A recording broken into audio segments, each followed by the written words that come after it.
This is Ari Koretsky, and welcome to Jews You Should Know, introducing the broader community to interesting and inspiring Jewish men and women making a difference in our world. Some are already famous, some not yet so, but each is a Jew you should know. And we are back with another fabulous episode of Jews You Should Know.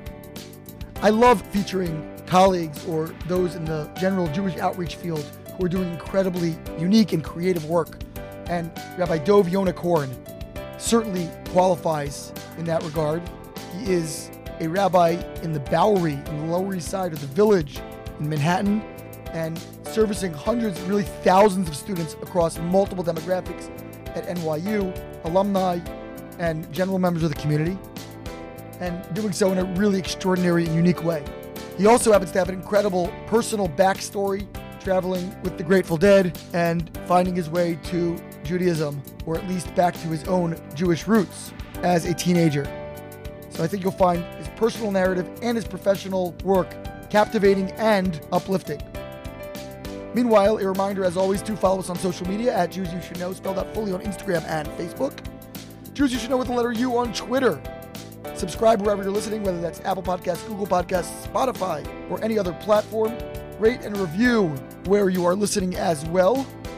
And please share our podcast with a friend, a family member, someone who might benefit and enjoy these stories and this content on a regular basis. And now to our conversation with Rabbi of the Bowery, Dov Yonah Korn. We are here with Rabbi Dov Yonah Korn, Chabad of the Bowery, which is in Lower Manhattan, for those who are not familiar with all of the various neighborhoods of Manhattan. How are you, Rabbi? What's going on?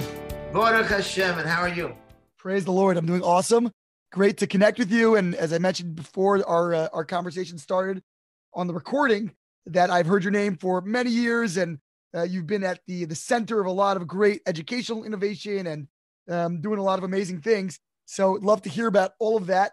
But first, I know you also have a very colorful and fascinating personal story. So I know we don't have time for the 3-hour version, but at least the basic overview. Give us a little bit of information about where you came from, how it all started for you. Sure. I grew up in New Jersey as a very secular Jew. I had a bar mitzvah. It was more bar than mitzvah. To say I was secular, I didn't know Aleph Beis. I didn't know what was kosher, what was not kosher. I was really undereducated in that way. And I went to Reform Hebrew school, and I didn't have a very inspiring experience. And so I was really pretty flat in the Jewish department, except for cultural Judaism, like bagels, lox, and cream cheese, which are the Holy Grail. When I was about 15, I began questioning the purpose of life. I was a professional actor. I was dabbling in the market and business.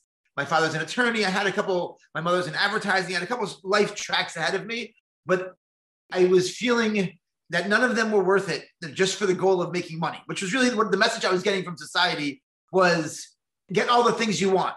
And so, like, if you do X and you go to this school and then you go to get this job, then you'll be able to have the house in the Hamptons and the second car and all of the luxuries of life. Not that we shouldn't be good people, but my experience was, and my parents are wonderful people, but that kind of, there was not a lot of mission. I didn't feel a lot of mission in the narrative of being a young human and Jew growing up in the 80s. Even though you were doing acting, that wasn't an outlet for that? It's a good point. No, it didn't. It felt like a great creative expression, but I didn't feel mission-based for me, no. And so I asked my mother when I was 15 years old. I'd started reading books on Buddhism and Hinduism, and I started reading up on the hippie movement, and I grew out my dreadlocks, and I was going by the name Butterfly, and I was walking around town with patchwork, and I was like a walking circus. I've got to just interject and ask, why Butterfly? Dreadlocks doesn't compute with Butterfly to me. Well, no, but dreadlocks are like, I spent time following the Grateful Dead. And so in that movement, many people have like a hippie name, and everybody has dreads. So it's like kind of a counterculture. I have big afro hair, so I had like 5 fat dreadlocks that naturally occurred. You know, this whole make your own dreadlocks thing is not cool from a hippie like me. I just rolled around the dirt enough that they just naturally formed while my Jewish mother wept. But no, my father is a prominent attorney in town. My mother is also a prominent member of the business community in Morristown, New Jersey, where I grew up, Morris Plains. And all of a sudden, their son's walking around, just in a cloud of marijuana and with like wearing a skirt to be like, like a counter culture. And you weren't just walking around; you were fluttering around. If you were a butterfly, Yeah. Anyways, so I approached my parents. I said I wanted to sign out of school. I want to travel around the country, and I want to find the purpose of life. So they took me to a therapist, which is, I have, thank God, 8 daughters and a granddaughter, thank God. And I definitely agree. I concur with her decision to take me to a therapist when I came to her at 15 wanting to leave. I wouldn't even go that far. It would just be a no. But she did. And the therapist said that I'm not rebelling. I'm asking an authentic question that I'm not going to be satisfied till I answer. And I'm not a person who can do something that I don't believe in. I don't believe in another 9 years of school to get the golden ticket that I didn't think I really wanted. It's a good therapist. Yeah, very, very. I actually called him later in life and thanked him. So I left. She signed me out of school. I was president of my class the previous year. And then the next year I was walking around in a billow of smoke. And so she signed me out and I left. And I went on my own. They didn't pay for it. I had a little money from working. And I started with following the Grateful Dead and traveling from car to car with people's names like Firefly and Dancing Bones. I would eventually go to an ashram and live in a Hindu ashram and study with the guru, go to a monastery. I was baptized by a Franciscan monk. I lived in Santa Cruz, traveled around the country. Of course, didn't do anything looking into my Jewish roots, which I found so underwhelming at the time. So I spent a lot of time exploring. In most environments, I would immerse heavily and then I was disappointed. Like the Grateful Dead scene, for those that don't know, it's like a traveling Woodstock, was ultimately disappointing because it was great ideals, but really a lot of dropouts of society that were kind of spending the day just eating mushrooms. And there was no mission there. If I'm looking for a mission, there was a proposed mission, but I didn't see the mission being carried out. And in each of the spaces I went to, I gained some things, but I also eventually was dissatisfied and left. So, towards the end of this process, I was prepared to start my own religion. Kornism? What was it? I had some documents. But at this time, I ended up in a yeshiva. My uncle and aunt, my father's brother, became Orthodox. He became Chabad, actually. And one night, I was at their house, and he was always trying to get me to visit the yeshiva. And I was, to me, I don't know why, maybe it's indicative of it's like, I was like, no, they're so close-minded, these Orthodox people, and you see them around town. I figured, no. They're not going to get, like, I guess in an ashram, I thought, it's like, everybody's walking around in flowy, tunics. And okay, so a hippie fits in there. If I walk into the yeshiva, no. There was more color on my body than there was the entire yeshiva, physical color. So one night he's driving me home, and I am in the car. He says, do you want to come in? I have to go inside and buy my daughter a prayer book. And I said, I'll stay in the car. And that night was the first night I ever felt Jewish guilt. And I'm sitting alone in the car, and something says to me, you won't even go inside? It's like, no, I want to go inside. Come on, you're Jewish. Just go inside. What? I open the door. I go up to the yeshiva, and I look inside, open that door, and there is 150 guys sitting around tables, singing songs, drinking vodka, and eating pickles. I happened to walk into a Hasidic holiday, the 19th of Kislev, in the middle of their gathering. And I walk in with my colorful outfit, and all of a sudden the whole room turns to me. And the head rabbi, Rabbi Avraham Lipsky, may he live and be well, walked up to me. He asked me, what's my name? And I said, my name is Butterfly. And he said, what's your Jewish name? I said, something Dove, something D. And he had already been drinking some vodka, and he gave me a big kiss on the lips and said, welcome home. I said, no, I'm not home. He said, come, say l'chaim, let's sit and let's talk. I spent that night till 4 or 5 in the morning with these guys. And I was leading the conversation. I was debating them about, you don't understand. God is an energy, not some guy in the sky. They said, we know. That's what the Torah says. I said, but you understand it's about, not just about ritual, it's about spirit and joy. I know that's what Chassidus says. And so the whole night I was debunking what I thought they believed, and they were re-debunking my expectations back. By the way, was this in Morristown? Yes. Which is amazing because you grew up right there. And I traveled all around the world, and all of a sudden it's in my backyard. Unbelievable. Yeah. Anyways, so that night we debated and we drank, and I woke up the next morning and I put on tefillin for my very first time, and I spent a week in the yeshiva, and it was tough. It was tough because I'm a very principled person, and at that time I always believed in God, by the way. And I was expressing my faith in God by my whole identity, by my butterfly identity, and loving and kindness and generosity and health and nutrition. Some of the things they were teaching me felt limiting. Oh, on Friday nights you can't do this, and this person you can't marry, and this. All of a sudden, my like it's all good mentality was being attacked by something that felt very restricting. But I grappled with it for a week with the rabbis, and we debated and we fought. They made actually a gathering every night I was there. They sensed that I was someone a little bit different. You were a worthy investment. Yeah, 100%. I mean, I'm walking around with this outfit, and I was challenging them. I'm a stubborn guy, and so it was really special. I learned Aleph Beis. I learned to studying Hasidic thought, Talmudic thought, and I left after a week because there's a lot. And it wasn't in my schedule, but I had the time in my life to do it because I'm a traveling mystic, whatever. So I went back to California, but I took with me a siddur, a prayer book, a pair of tefillin, and a Tanya, the primary book of Hasidic thought. Were you encountering a lot of Jews in these other stops, these ashrams? And I mean, people say they're heavily Jewish. Yes, I did, but I wasn't drawing it to me because it wasn't a strong identifier for me at the time. Sure. To make a long story shorter, I eventually would pray really deeply to God and say, let me know what it is that you want from me. Because I had a vision of myself being like, my wife and I having dreadlocks and like living in like a little like nudist colony, like writing poetry and smoking pot in like Vermont and having like maple syrup trees. And by the way, you still could do that, by the way. There's always retirement, Oh, yes, that'd be good. It'd be very different than 23 years in New York City. But I really prayed. I feel thankful that I had the clarity to just say, whatever it is that you want from me, whatever you create me for, that's what I want to do. And that was a very powerful prayer. And over time, and I said, like, I hope it's not orthodoxy, but if it is, then I'm all in. And over time, over the next couple of weeks, I started really feeling it, which is special. God gave me because I opened my heart so deeply, I felt like He enabled me to start feeling it. I started feeling, wow, this is really nice. These tefillin are really powerful. Like Shabbat, there's something special happening right now, and it's interesting. So it's always so hard to trim this story down. While I was out there, I also met my wife at a Grateful Dead concert, also a secular Jewess. And that's the story of how we both separately essentially came to observance. Is a wild story that I won't tell now. But you met before that point. Yeah.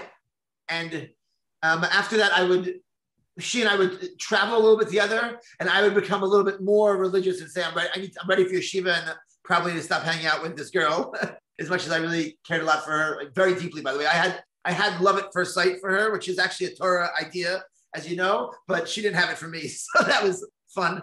As long as she has it now, after you had your first grandkid, Yeah, thank God. Thank finally now, thank God. She had it before the wedding. But yeah, I eventually decided to go to Yeshiva University and study there. And then eventually I decided to go to Chabad Yeshiva and get my smicha and open a Chabad house. It's interesting that you didn't just go straight back to Chabad and kind of stick with that straight through.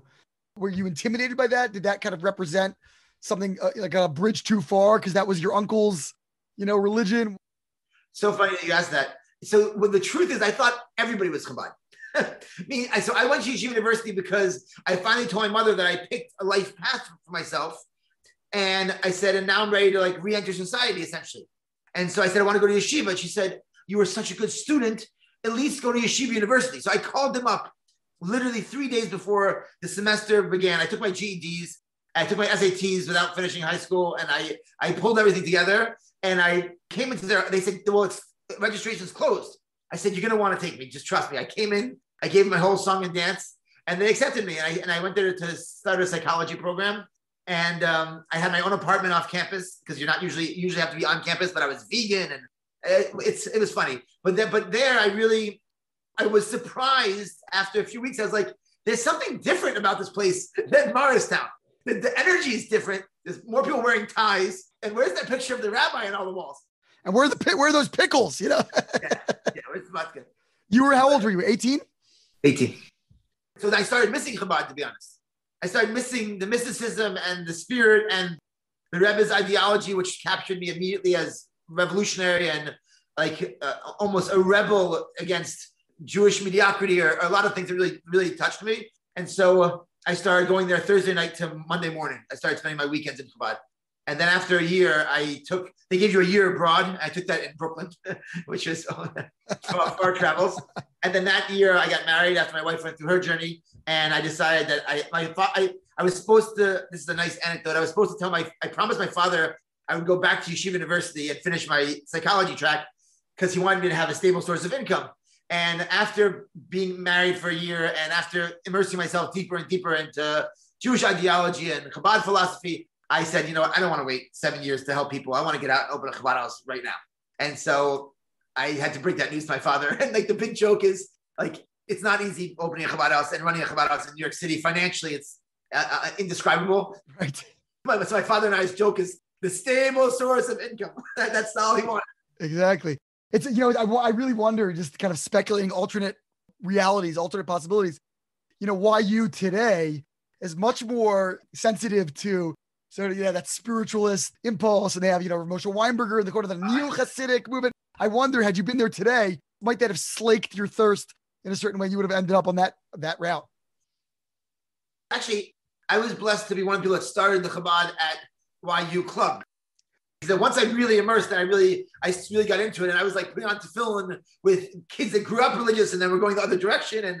But yeah, YU is very, very different today. Very different. It's the neo-Hasidic movement, as they call it, is everywhere.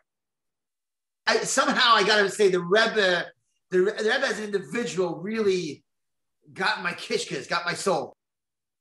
I had been around a lot of leaders, and I'd seen that I've been very disappointed by a lot of leaders, and I heard some ideas from the Rebbe and studied them that I found them to be unparalleled, just from a human leadership perspective. What year was this? Did you get a chance to meet the Rebbe, or he was already sick by 92? This was in 90. I first came to yeshiva before the Rebbe passed, but then I finally immersed afterwards. But he was already sick before. He had a stroke before anyway. Yes, right? Yeah, but still people were visiting, and it was still a sight to see. Right. You said you were early on searching for a mission. Yeah. Obviously, you found kind of the promise of a mission in many of these other places, but ultimately the failed manifestation of that. In Chabad, it sounds like you found the mission and its expression in a practical way. What spoke to you about the mission? What was there? Was it spreading godliness in the world, bringing people together? Like what was that said, oh, that's it. I got it. This is my mission. So great question. Chabad showed me that Judaism at its core is mission-based, and that the mission is to make this world a home for Hashem. And it's a revolution. Judaism is a revolution. Avram and Sarah were revolutionaries. All great Jewish leaders, Esther and Mordechai were revolutionaries. The Baal Shem Tov was revolutionary. And I translated revolutionary as pushing back against something. And so Judaism at its core is pushing back against human mediocrity, human selfishness, and really the limitations of nature, believing that this world can only be kind of just a place of smart animals to live and enjoy. There's more going on here. And so that really captured me as far as even just being an individual Jew doing a mitzvah, that is fundamentally mission-based. That moved me deeply. And then within the Rebbe's great call to action, which many people follow, whether they're Chabad, quote unquote, or not, but then the idea of going out and teaching these ideas and sharing them and being on the front lines, I think that people ask me, why don't you just become a normal Chabad Jew that has a job? Why become a shliach? And I said, I came here for mission, so I wasn't going to go anything but all the way, but I really did. I'm not saying I fulfilled the mission. I just said I really signed myself up for a very mission-based life here. So how did you end up starting a shlichus and, going out into starting your own Chabad house? Why New York? Why Lower Manhattan? How old were you? Like, how did that all come together? Yeah. So it's another long story, but within minutes of deciding that I was going to, after having a really meaningful talk with one of my mentors, that I was going to now tell my father that, Dad, I love you and I'm sorry, but I have to go open a Chabad. I can't, just like I had to leave school, I also couldn't stay another 7 years in YU, 5 years, just because, I couldn't. And so when I decided, that my wife and I and my mentor decided that we're going to have to tell my father that we're going to open a Chabad house, so I went to pray the evening prayer at the main shul there, 770 Eastern Parkway. And I ran into a good friend of mine. He said, I'm opening a Chabad house in Greenwich Village and looking for a partner. And I used to hang out in the village with the hippies. Within 3 minutes of making that decision, so that the hand of Hashem was there, the hand of God. How old were you at the time? I was 19. You were 19 and you were ready to go start a house. And this is only about a year after you'd gotten into learning. And I think I started, the timeline here is blurry, but I think I started YU, my birthday's in June. I started YU when I was 18, and then I got married when I was 19, and then at the end, towards the end of my 19th year, right before I turned 20, is when I had this conversation with my father, and I was still finishing smicha, but I was doing both part-time, and beginning the nascent days of building a Chabad house here in Greenwich Village with this partner of mine, Rabbi Bankholter, and it was wild. Right, but I guess my point is that you had very little education under your belt at that point, Jewish. Yes. I somehow, thank God, I learned languages quickly. I didn't know that. And so even when I was at YU for a whole year, I was learning, I began to learn. So I had YU for a year.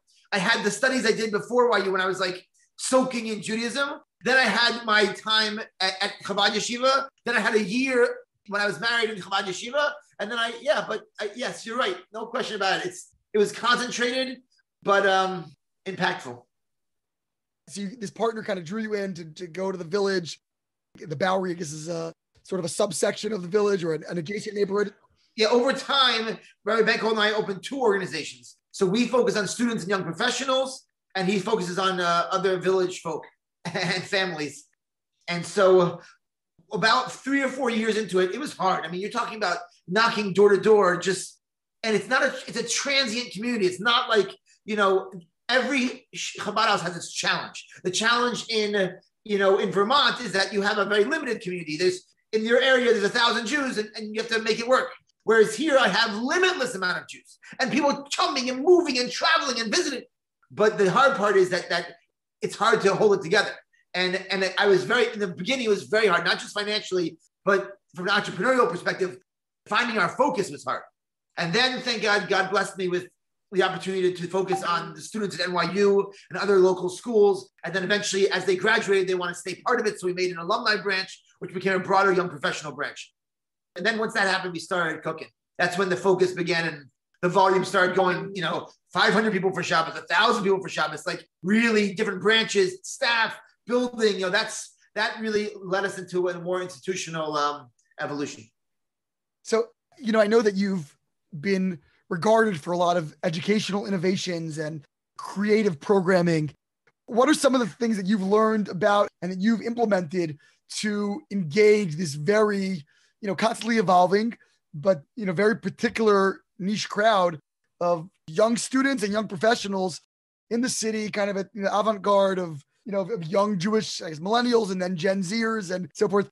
What are some of the early lessons and how has that evolved and what do you see today? Great question. I'll share with you 3 very short lessons that I think have driven our impact and that we're still honing. One, Jonathan Sachs says about the Rebbe that he made leaders, not followers. And so the idea that almost everything we do is led by leaders. If we make a branch of our organization for more religious undergraduates, less religious undergraduates, the law school, whatever branch we have, it starts with a group of 5, 10, 20, now it's 30 or 40 leaders in each community that then are leading that movement. And they don't feel like they're just helping out Rabbi Korn and Sarah, helping out the Chabad staff. We're all in this together.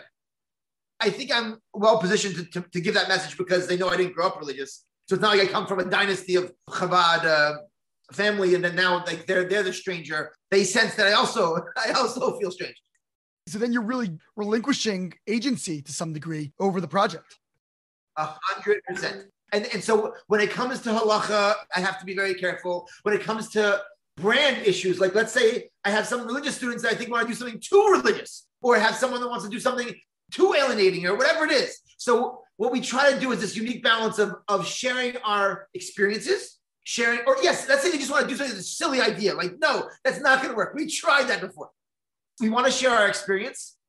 As we become more and more involved as an organization, we want to help our leaders evolve as they come in at each sequential moment, and also our inspiration, but also give them a chance to lead.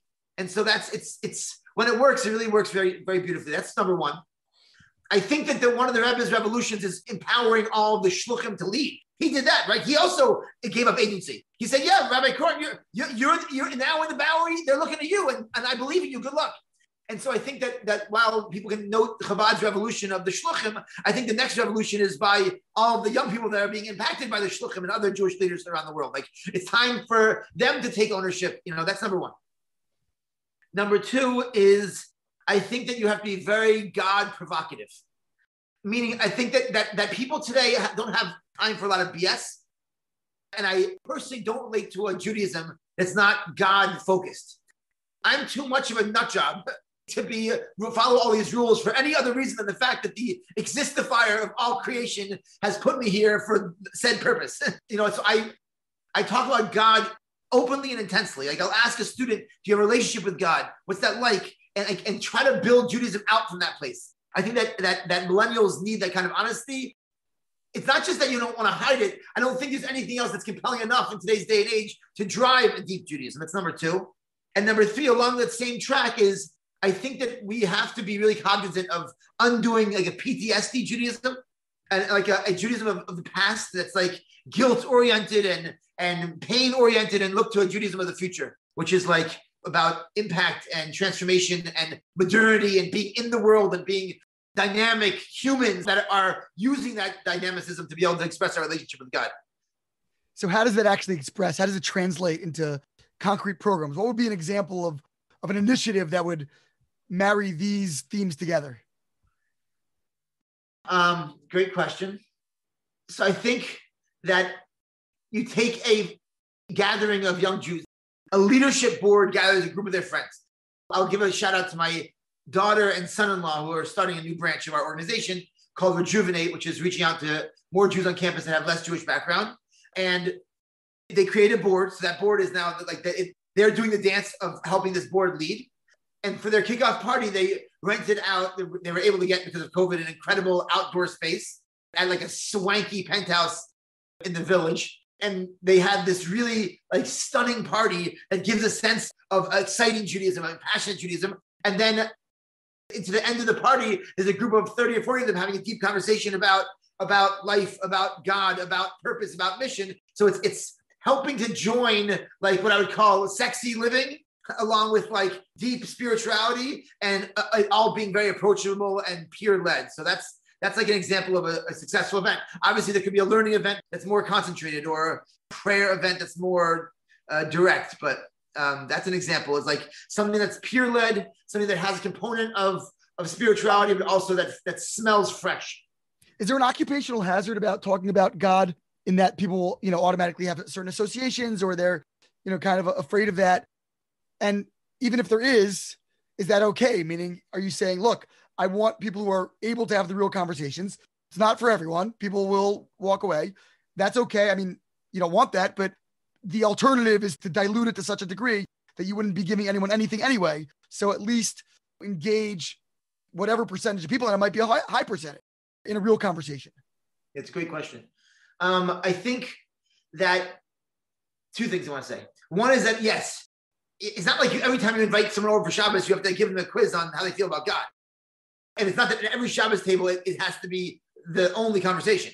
That being said, I think that, again, one of the things that I'll give you a crazy line of the Rebbe's is when he asked people to go on the streets and ask people, are you Jewish? And put on tefillin, which is socially just such a revolutionary approach. I mean, it's awkward, it's crazy, but it's also like stirring the social pot of humanity at large. There's a great article about some anthropologists that are studying like the impact of this kind of like decentralization of social infrastructure that happens when such a thing occurs. But the Rebbe said that if someone gets upset oh, how dare you ask me? And they're Jewish. It's also a win because you've stirred something inside them. And so I think that on one hand, I don't mind doing that. I think that you can't fake it for too long. People are going to know what you're made of. They're going to know what you're sharing, what your teachings are. And I think that you have a better chance with millennials of hooking them to really be part of something if they feel its authenticity than if they feel that you're sugarcoating it. But on the other hand, obviously, I'm sitting here talking about it. Like, it's like we're talking about the philosophy of leadership. And then when you're actually in it, it's much more... It's messy. It's messy. And it's much more execution based. It's not like I get to sit back on these calls and like pontificate about what we're doing. In 20 minutes, I'm like, oh, Scott, the McGillis! Story of my life. I relate. Do you see a difference, by the way, in this regard between college students and young professionals in their capacity to absorb these ideas or to have these kinds of conversations? All sorts of them, but ironically, not many of them correlate. Like I find that in some ways, young professionals are more mature and are more open to more serious conversations. In some ways, they're more jaded and have become older and have less philosophical innocence. And some college students are really deep and cerebral and want to get into it. Some of them just want to have a good time. So there are differences, but I don't see them being like trackable. I think honesty is very in. But at the same time, honesty is getting people in a lot of trouble these days as well. No, I'm just saying, I think Divarim yotzim min halev nichnasim belev. If you speak to someone from your heart, it'll speak to their heart.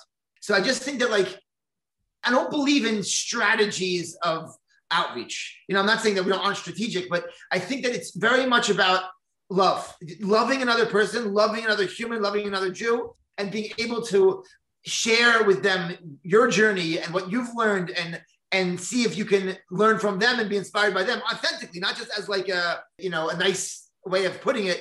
That really is the magic of leadership and outreach. And people know it if it's there. Love is real. It's real. And judgment is poison. And people know if you're judging and you're like, if you have a rabbi who's like, I really wish I could make you orthodox, but too bad you're not. And so people feel it. And people feel like one of the things that I think that we're blessed to do very well is to make a person feel like we believe in you and we love you and you're going to have your own journey. And we are here to help be part of that journey and help the Torah guide that journey and to help your soul guide that journey. But like, you're also your own person. And we're excited to see how you'll do things that we can't do. What's fascinating is that although that love and that authenticity is the core message, you are also known for very sleek packaging and for, a beautiful website and very tasteful and classy events and creativity and all those kinds of things, which are outer trappings. Yes, well, it's also, to be honest, that's more for, it's almost like that's more for me. Meaning I want it to be like an organization that I'm proud to be a part of.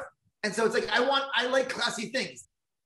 I get branding. I want things that reflect what I believe the messaging deserves. So it's not like we're sleek because it attracts people. It's so funny. In all my days, I never thought, oh, that's going to be so sexy. People are going to come. I thought, well, if I do it right, if I present this organization right, if I present this concept properly, if I can show them how I believe a rabbi should be in this scenario, then of course it's going to be well received because I'm receiving it well. That's really interesting. So instead of it being kind of a dichotomy of this core authenticity, but I need to package it to attract the people to come in, what you're actually saying is it's all about authenticity. And in your particular case, the sleekness or the creativity is just an extension of your authentic self. 100%. I think the Judaism of the future is a lifestyle brand. And like it's a full life thing. Like I don't believe that like there's Judaism and then we have to be apologetic about our human experience. I'm a chef. I love to cook. I love wine. I love travel.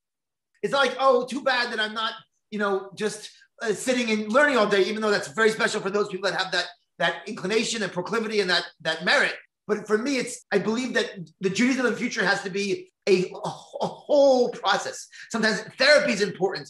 Being a healthy person is important. It's about a whole package. And so I think that what we're trying to do here is we're trying, certainly not perfecting, but really trying to present and I've heard this from students that are sensitive to these things, like a Jewish lifestyle brand.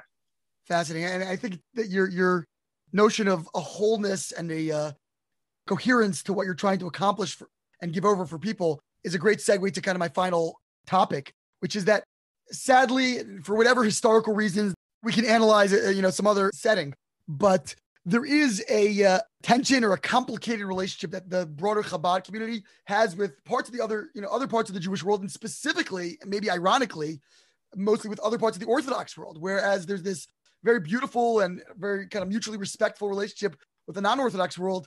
And I think this is starting to change and evolve, but within the Orthodox world, there are definitely, some complicated tensions that exist there.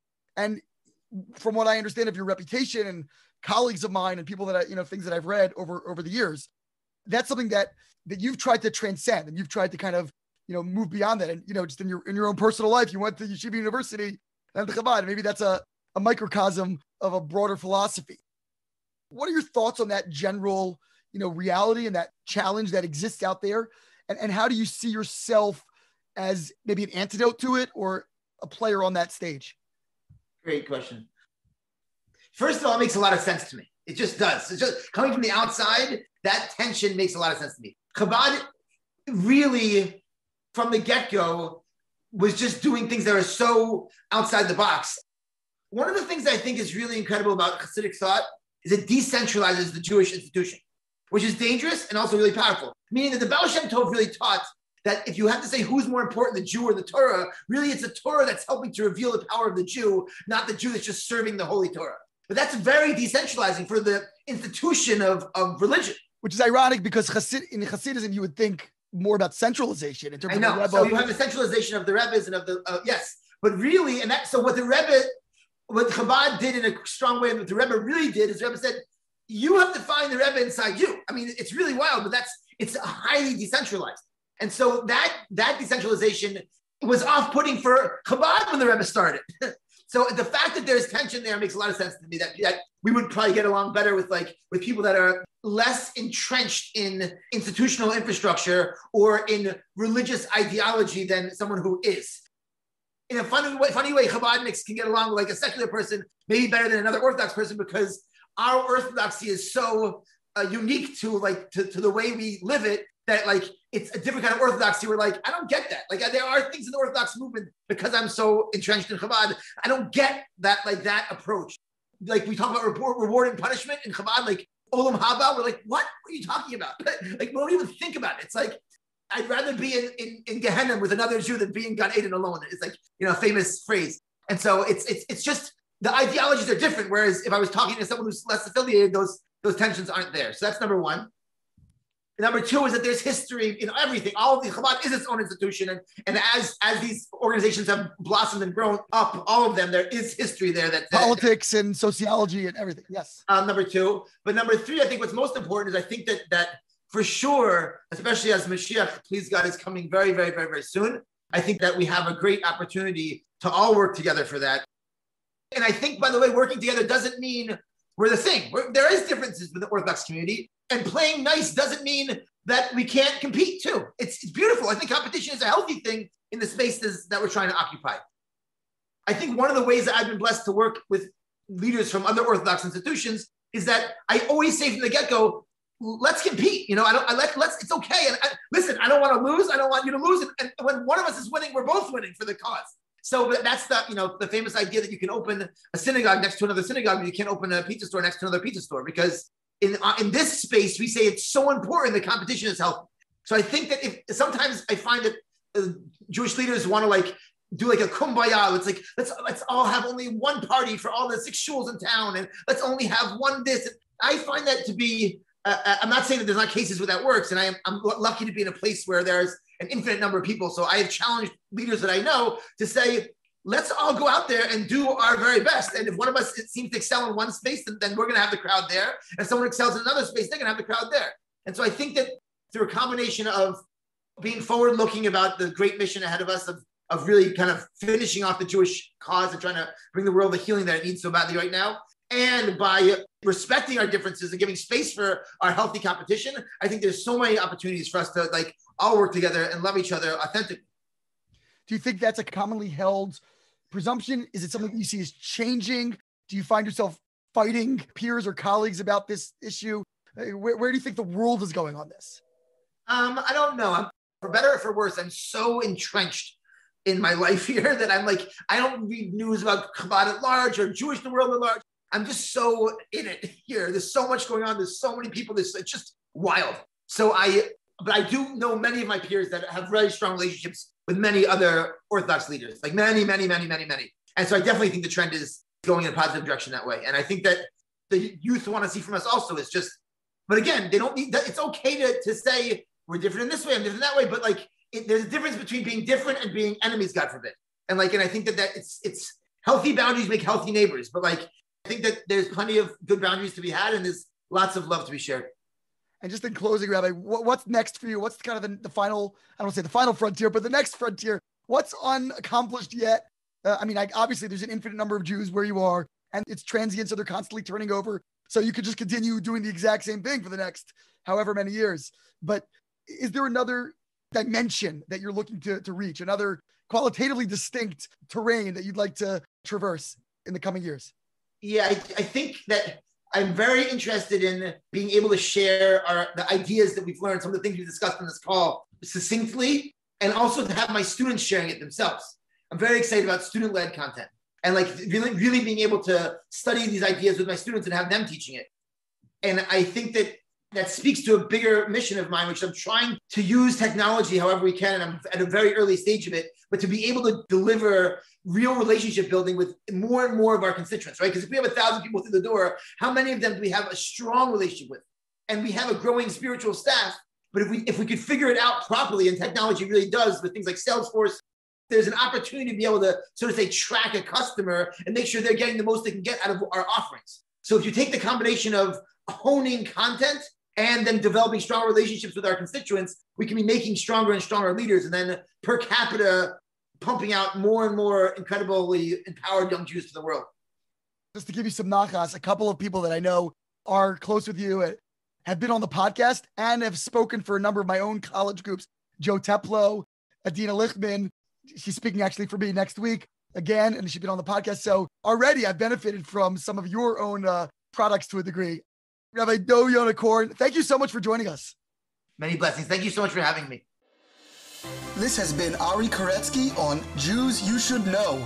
Please visit us at JewsYouShouldKnow.com and subscribe at iTunes, Stitcher, or wherever you consume podcasts. Find us on social media at Jews You Should Know. If you'd like to become a supporter of this podcast, we would greatly appreciate that, and you can do so by visiting patreon.com. That's patreon.com/Jews You Should Know. Finally, if you have enjoyed this podcast, please leave us a review so that we can continue to grow and introduce many more people to Jews You Should Know.